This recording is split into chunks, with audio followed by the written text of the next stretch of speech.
हरि ओम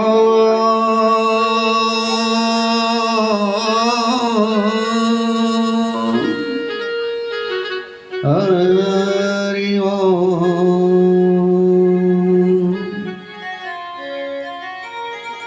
श्री गणेशाय नमः। वक्रतुंड महाकाय सूर्यकोटि समप्रभ निर्विघ्नं कुरु मे देव सर्वकार्येषु सर्वदा। गुरुर्ब्रह्मा गुरुर्विष्णु गुरुर्देवो महेश्वरा गुरुर्साक्षात् परब्रह्म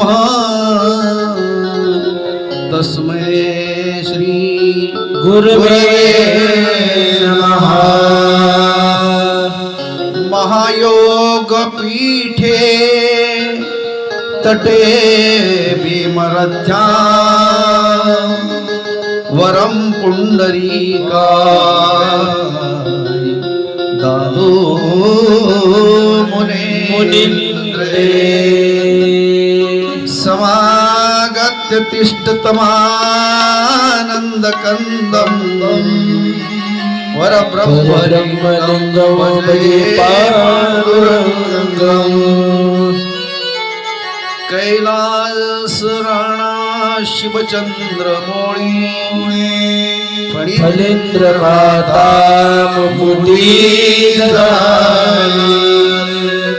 कारुण्य सिंधु भवदुःखहारी तुझवीन शंभो मदकोनतारी।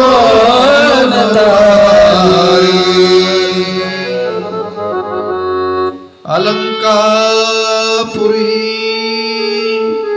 पुण्यभूमी पवित्र तिथे तो ज्ञानराजा सुपार तया ठतिता महापुण्यराशी। नमस्कार माझा श्री ज्ञानेश्वरा। शांताकारं भुजगशयनं पद्मनाभं सुरेशं विश्वाधारं गगनसदृशं मेघवर्णं शुभांगं लक्ष्मीकान्तं कमलनयनं योगिभिर्ध्यानगम्यं वन्दे विष्णु भवभयहरं सर्वलोकैकनाथं। अधिष्ठान जेथे प्रतिष्ठान देखा तिथे जन्मला गुणातीत एका तयाची नामे सुखे जन्म व्यथा। नमस्कार माझा सद्गुरु एकनाथा।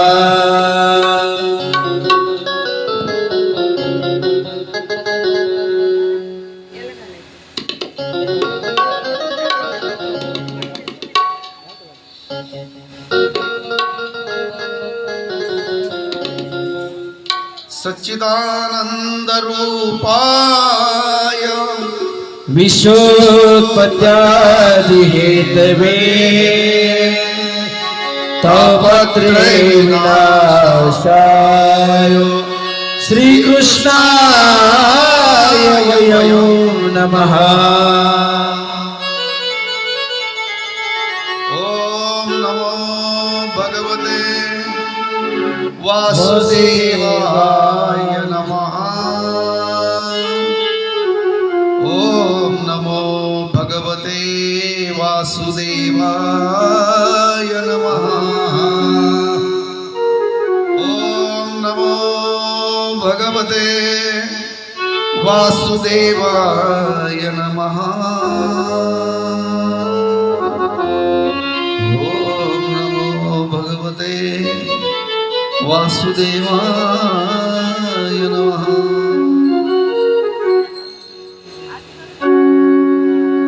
श्री राम जय जय राम.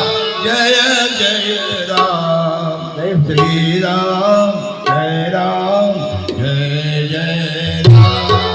श्री राम जय जय राम.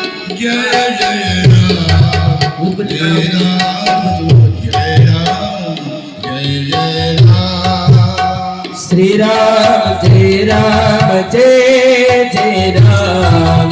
श्री राम जय जय राम. श्री राम जय जय राम. श्री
राम जय जय राम. श्री राम जय राम.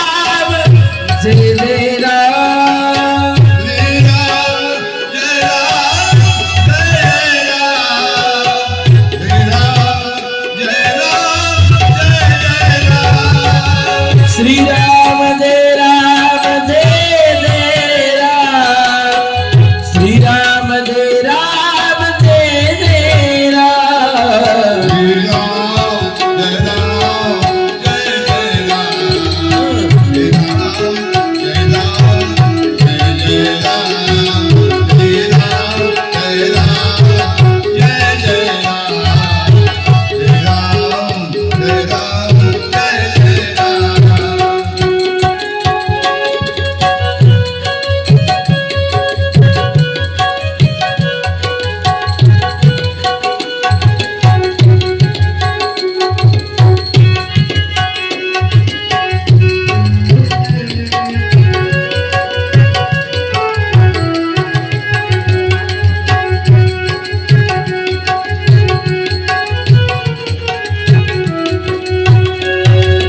श्री राम जय राम जय राम. श्री राम जय राम.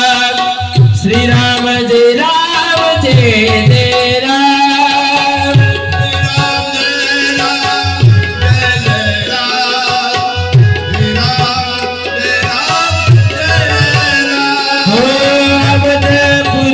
के राजा राम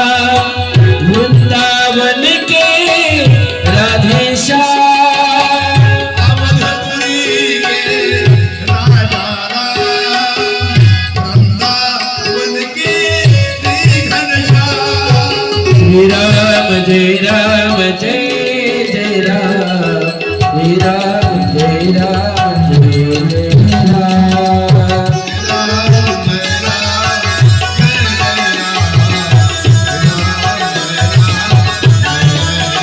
हो श्री राम जय राम जय जय राम श्री राम जय राम जय जय राम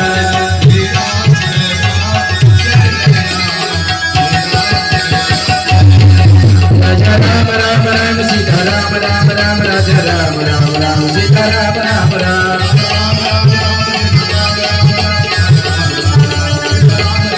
राजा राम राम राम सीता राम राम राम राजा राम राम राम सीता राम राम राम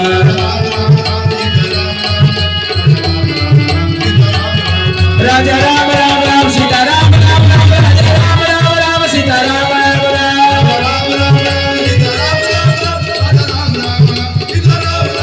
राजा राम राम राम सीता राम राम राजा राम राम राम सीता राम राम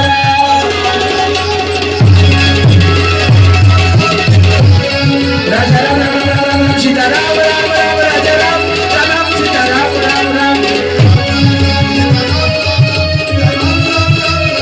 हो राजा राम राम राम सीता राम राम राम राजा राम राम राम सीता राम राम राम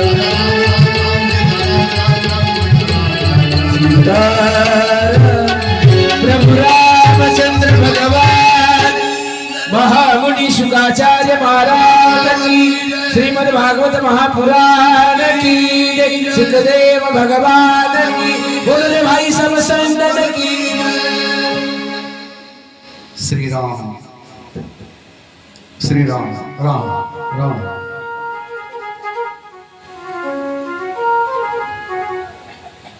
आज कथेचा चौथा दिवस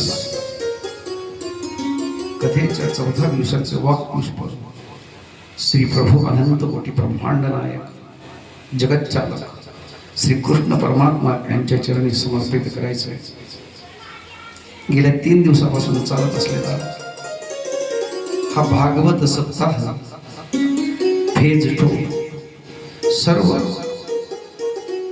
महिला मंडळ सर्व पुरुष मंडळ सर्वजण मोठ्या अंतकरणाने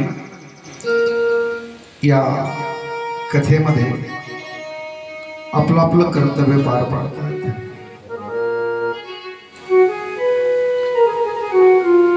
श्रीमद भागवत पुराण हे श्रवण करण्यासाठी कान आतुर होणं गरजेचं आहे. भगवत चरणी भाव भगवत चरणावर नतमस्तक आणि श्री प्रभू कृष्ण परमात्म्याचा अखंड कृपाशीर्वाद आमच्या जीवनाचा उद्धार व्हावा. आमच्या जीवनामध्ये जे काही संकट येतील त्याचा निरसन व्हावं आणि भगवान शंकर भगवान कृष्ण परमात्मा आमच्यावर अखंड कृपा करत याच्यासाठी केला होता अट्टहास. श्रीमद भागवत पुराण आपण या फेज 2 मध्ये छत्रपती संभाजीनगरमध्ये गेले 3 दिवस सातत्याने कथा चालवली. त्याचबरोबर आजचा चौथा दिवस आहे आणि चौथ्या दिवसाचं वाक्पुष्प आपण श्री प्रभूचरणी समर्पित करतो. कालपर्यंत आपण कथा श्रवण केल्या, समुद्र मंथन श्रवण केलं. प्रभू रामचंद्राचा जन्मापर्यंत पोहोचलो होतो. ही कथा श्रवण करत असताना मुनिश्री शुकाचार्य परीक्षितेला सांगतात की परीक्षिते आज तू 7 दिवसाचा उद्धार होण्यासाठी या ठिकाणी विराजमान अनशन व्रत करतोयस आणि हे व्रत परिपूर्णत्वाला नेण्यासाठी तू माझ्याकडून आज भगवान कृष्ण परमात्म्याचं चरित्र लीलादीचं वर्णन श्रवण करतोयस. तसंच फेस मधले सर्व श्रोतावर्ग ज्याप्रमाणे परीक्षित राजा शुकाचार्याकडून ही कथा श्रवण करताय तद्वत तुम्ही पण या ठिकाणी श्रीमद भागवत पुराण श्रवण करण्यासाठी विराजमान आहात. ज्ञान स्वरूप श्रोते तुम्ही महेशाची मूर्ती या कृष्ण कथेच्या सागराकडून सर्व श्रोत्यांच्या चरणी साष्टांग दंडवत करतो कथेला आरंभ. कृष्ण परमात्म्याचे काल आपण चरित्र पाहिलं, रामप्रभूपर्यंत चरित्र पाहिलं.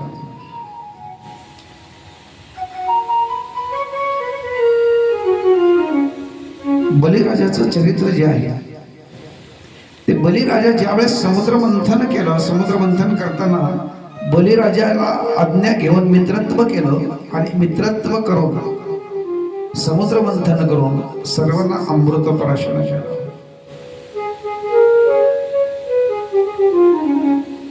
परंतु बलिराजा बलवान होता, दानशूर होता. श्री प्रल्हाद त्यांचे आजोबा. बलिराजाने हातून जेवढं दान होईल तेवढं दान करावं आणि हे दान करत यज्ञ करावे. हे यज्ञ करताना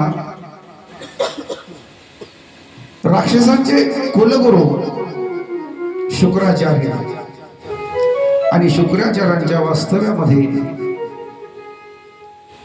एके दिवशी यज्ञासाठी बलिराजाने जागा शोधली. त्या ठिकाणी ऋषीमुनींना आमंत्रित करण्यात आलं. यज्ञाची पूर्णतः तयारी करण्यात आली. इकडे मात्र आदितीच्या मनामध्ये एक भाव उत्पन्न झाला आणि आदितीने कश्यपांसमोर प्रश्न मांडला. देवदेवता जे आहे त्या देवदेवतेला त्रास झालाय. राक्षसांचं या ठिकाणी विजय प्राप्त केल्यासारखा विजय प्राप्त केलाय, परंतु या राक्षसांचं स्खलन होण्यासाठी काहीतरी करायला पाहिजे. कश्यपाने सांगितलं तू पयोव्रत कर. तू पयोव्रत जर केलंस तर तुझ्या तपश्चर्याला भगवंत प्रसन्न होतील. आणि कश्यपांच्या सांगण्यावरून आदितीने पयोव्रत केलं, ध्यान धारणा केली, भगवंताचं चिंतन केलं आणि चिंतन करून ज्यावेळेस हे चिंतन पूर्णत्वाकडे चाललं त्यावेळेस मात्र केलेल्या साधनेचं फळ त्यांना प्राप्त झालं आणि भगवान चतुर्भुज रूपाने आदितीच्या समोर प्रगट झाले. आदितीने नमस्कार केला, कश्यपाने नमस्कार केला, त्या चतुर्भुज स्वरूपाला पाहून नमस्कार केला. तुमच्या मनामध्ये जी इच्छा आहे ती इच्छा पूर्ण करण्यासाठी मी अवतार धारण करेन आणि तो अवतार धारण करण्यासाठी आज मी चतुर्भुज तुमच्या समोर उभा आहे. परंतु वामन स्वरूपात मी अवतार धारण करेन, तुझा पुत्र म्हणून मी जन्माला येईल. आणि भगवंतांनी गोंडस अशा प्रकारचं रूप धारण केलं. उंची फार कमी होती. त्या मुलाची साक्षात परब्रह्म वामन अवतारामध्ये प्रकट झाले. त्यांचा व्रतबंध करण्यात आला, मौजी धारण करण्यात आली, लंगोट धारण करण्यात आली, इंद्राने छत्री दिली, सगळ्यांनी प्रत्येक आयुध चटई देण्यात आली, सर्व काही पलाश दंड देण्यात आला, सर्व काही दिलं. मौजी बंधनाचा कर्म पूर्णत्वाला गेला. ज्यासाठी अवतार घेतला होता तो यज्ञ पूर्णत्वाला जाऊ द्यायचा नाहीये. कोणी कुकर्म करत असेल त्या कुकर्मामध्ये साथ न देणं हे महत्वाचं. पण शुक्राचार्य मात्र हे कुकर्म नव्हतं, परंतु बलिराजाची इच्छा होती की 100 यज्ञ मी पूर्ण करेन. देवदेवतांवर अधिष्ठित व्हावं, देवदेवतांची आपल्या राक्षस कुळाला राज्य मिळावं ही अपेक्षा. बालरूपामधले बटू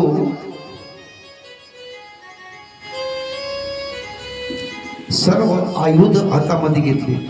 त्या ठिकाणी शस्त्र धारण केलेलं नव्हतं. त्या ठिकाणी फक्त हातामध्ये छत्री होती, चटई होती, भिक्षेची झोळी होती, पायामध्ये पादुका होत्या, अंगावर एक प्रकारची लंगोटी गुडघ्यापर्यंत बांधलेलं धोतर होतं आणि मस्तकावर त्रिपुंड तिलक होता.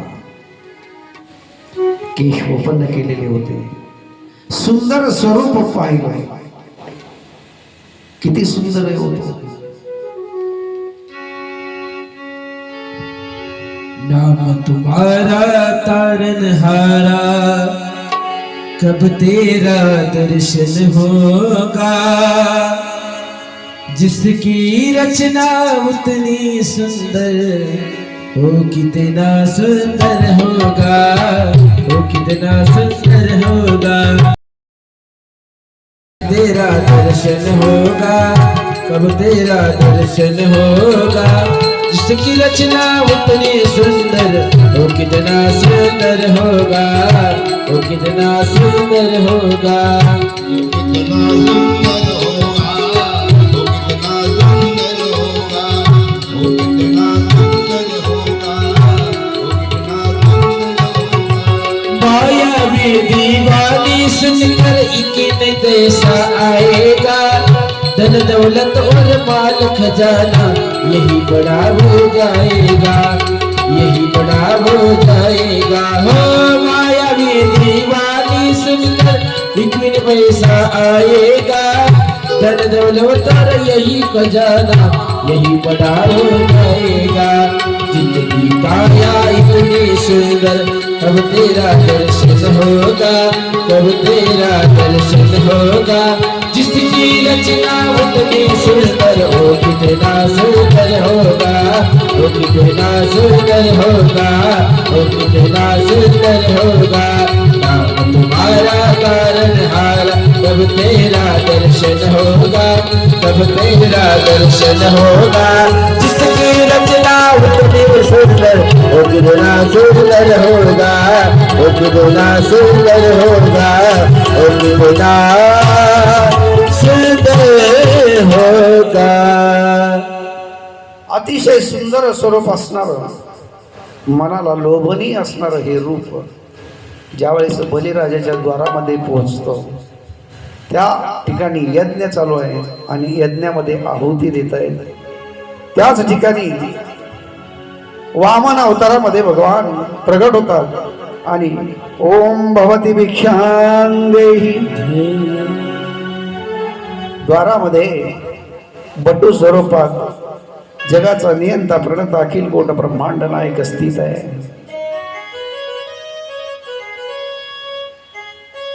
राजाने ज्यावेळेस पाहिलं की दारामध्ये आपल्या भिक्षेसाठी याचक उभा आहे, त्यावेळेस यज्ञातून उठताना शुक्राचार्य सांगतात, राजन तू अर्धवट यज्ञ सोडून उठू नकोस. तुझा जो संकल्प आहे तो संकल्प संपून जाईल. अर्धवट यज्ञातून उठून जाऊ नकोस. परंतु बलिराजा दानशूर होते. बलिराजानं सांगितलं, जर माझ्या द्वारामध्ये याचक आला असेल आणि तो याचक माझ्या समोर काहीतरी भिक्षेमध्ये मागत असेल तर मला दान देणं माझं कर्तव्य आहे.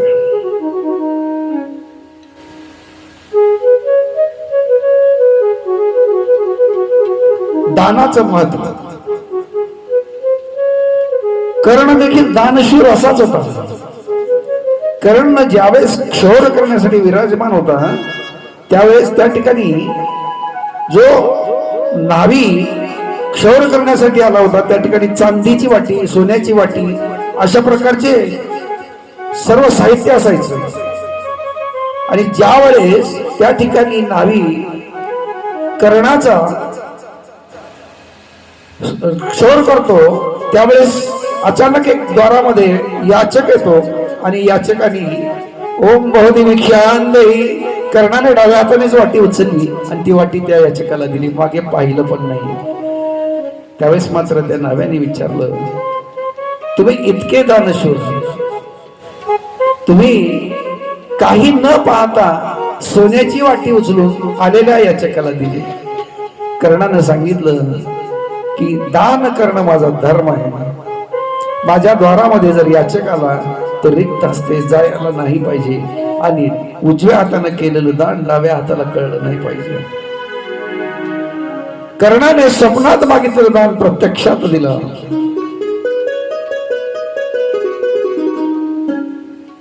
बलिराजा शुक्राचार्यांना सांगतायत की माझ्या द्वारामध्ये जर याचक आला आहे तर त्या याचकाला मी दान देईन. यज्ञामधून बलिराजा उठतात, याचका समोर येऊन उभे राहतात. वय आणि रूप पाहून मोहित होतात. बलिराजा मोहित होत आहेत. मनाला भास होत होता की साक्षात माझ्या समोर परब्रह्म असावा, हा भाव मनामध्ये उत्पन्न होता. परंतु ज्यावेळेस राजाने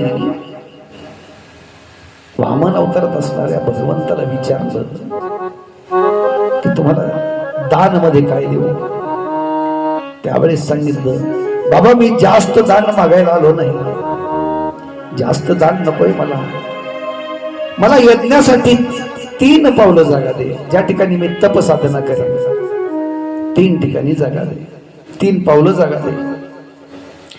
3 पावलं जागा मागितल्यानंतर राजानं सांगितलं 3 पावलामध्ये काय होणार आहे, मी तुम्हाला 3 गावं देतो.